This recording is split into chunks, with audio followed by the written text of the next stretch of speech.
What's up, guys? All right, excited. I'm on my way to Pigeon Forge, Tennessee Silencer. On my way to Tennessee Silencer. I've got a video of them on my other channel, Pro 2 Andy. Not going to take that channel down. There is some gun content on there, but I'm decided to put it on this channel. So far, so good. But so I'm going to get something today that I did not think I would ever have the chance to own, ever. And I found one used, oddly enough. Not going to tell you what it is right yet. Just keep watching. And if I get it, I don't want to tell you what it is, because if I get up here and I hold it and I don't like it, then, you know, I'm not going to get it. You won't even see this video. But if I get up here and I like it, I'll show you what it is in this video later. And you all can tell me what you would like to see it compared to. Now, we're not going to torture test this. This is like, I didn't think I'd ever own one of these.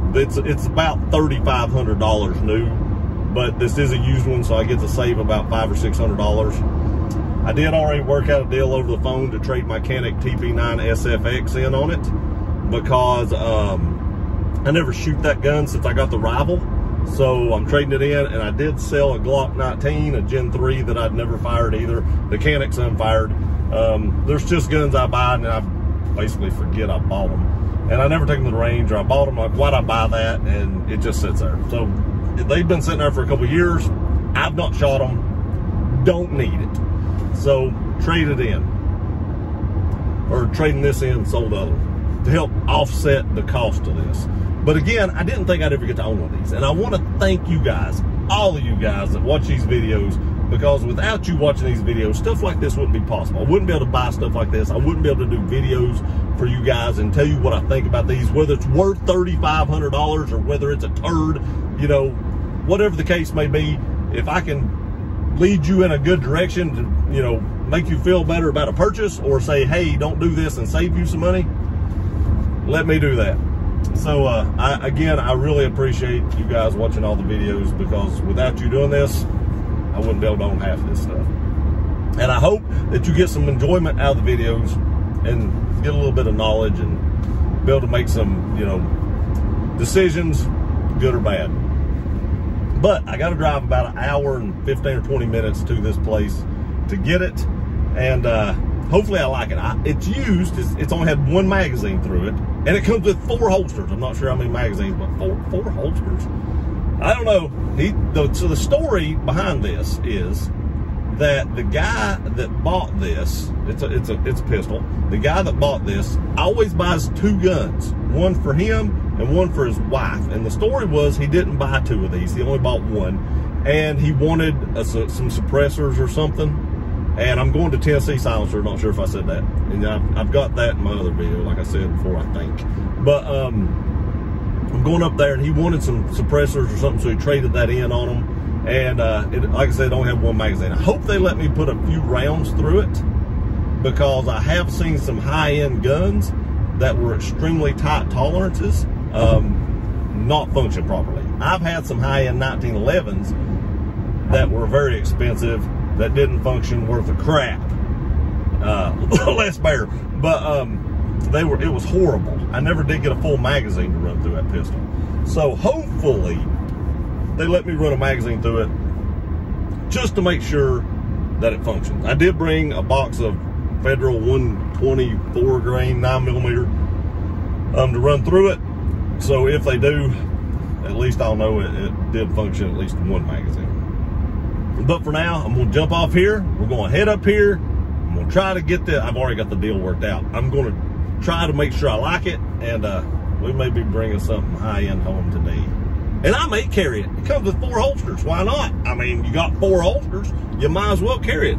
And today, anybody around me? I'm carrying the SIG X Macro in a Glock 19 holster through QVO Tactical. Now, I don't know if y'all know this or not, but QVO Tactical, I don't know if you follow them, they put a video up, I believe it was on Instagram and YouTube, talking about how you could hold this or use this in a Glock 19 holster if you tighten it down a little bit. And I commented on his comment, and I was like, hey, that's the exact same setup I have. And he's like, I've seen your video. You're welcome. But that's what I'm carrying. I've been carrying this for a little while. I really like this gun, and probably continue to carry it a little while longer. I do have a few things coming, like I said, a couple of staccatos, and possibly this. And one of the staccatos and this could be used as a carry gun as well. I do have a rotation. Sometimes I just like to carry other things. So we'll see. But anyway, here in a few seconds for you, an hour for me. See if we bring this thing home. See you in a minute. All right, guys, I want to apologize. I wasn't able to work out a deal. I wanted to keep making the video though, because I told y'all I'm lying. What does that say right there? Oh my goodness, you gotta see this. You gotta see it. An EDC X9. Look at this, 15 round magazines, and it came with 4. All right, check this out. There is a little bit of wear on the front, just a little bit of holster wear, but not much. This gun is in immaculate shape. Trigger is amazing. Listen to the detent on the safety, because it does not have a grip safety. It feels amazing in the hand, but it does not have a grip safety like a standard 1911 would. But this is an 1911 style gun, more like a 2011 because it has a double stack magazine. I will compare this to the C2 whenever I get it. The thing that made me really, really want this gun is that right there. I know y'all gonna freak out back there, point the gun at me, but look at that recessed crown. Oh my gosh. And this X pattern grip, I was a little concerned about that. I ain't taking the tag off of it. I was a little concerned about that, but I mean, it's very smooth. The gun is very, very smooth. That X pattern is very grippy. I'll do a full review of this firearm in the coming or near coming future. Wilson Combat right there. I will never optic cut this because I actually like that. Some people don't like that. They say it's kind of cheap, but I love that. The only thing I don't like about it, and it's not that I don't like about it, it has a U-notch sight. I'm not a U-notch fan. I do prefer square notches for my rear sight. It has that awesome fiber optic in the front. But that's what I came up here to get. And there is a decal in it, so it'll go on the safe. I love decals. It did come with 3 holsters. I'm not 100% familiar with these. This is Wilson Combat, kind of etched right there in the leather, embossed, I guess you should call it. And this is like a, this is more like a 5 o'clock holster, and then it come with 2 Kydex holsters. So, so far, been a start to a great day, even though I got to work tomorrow. But it's been great. I came up here to get this. I was able to get this. 4 magazines and 3 holsters. Sorry for the vibration, but 4 magazines and 3 holsters. That's awesome. I mean, seriously, for what I paid for this with all those magazines and everything, because it comes with 2 magazines. The magazines are like 40 bucks each, so that's an extra $80. Then you get the holsters, and I am going to imagine at least this leather embossed Wilson Combat holster is probably pretty expensive, at least $100 or more.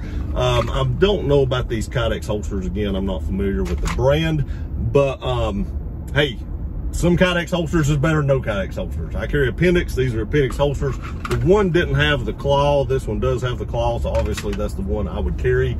But we all know I'm going to contact QVO or somebody and see if I can get me one made for probably like a TLR 7A, because I don't carry guns that don't have lights on them. And that is one thing that I made sure about this. I called up here, and before I drove an hour and a half, hour and 15 minutes, I wanted to make sure it was what I wanted. So I made sure that it had a light rail, because they do offer these with and without a light rail.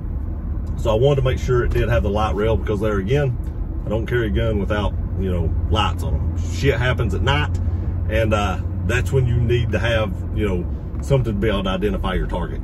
Always identify your target. One of the 4 rules of handgun safety or firearm safety, not just handgun, but firearm. So I always carry, a backup light, whether it's a Malkoff or a Streamlight Wedge. Those are the only 2 I really carry.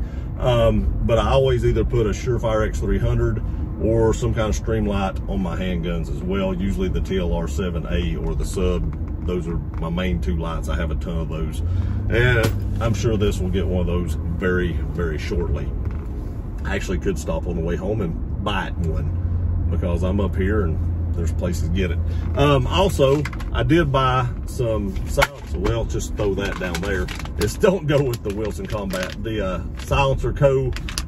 Stuff for my suppressor so that I can run 9mm, because I do have the Octane 45, which is for a 45, and I have all the, you know, pistons and stuff for that. But I bought pistons and direct threads so I can run my 9mm stuff in it as well, because I do have several 9mm now with threaded barrels, so I want to be able to do that. So I bought some of those as well.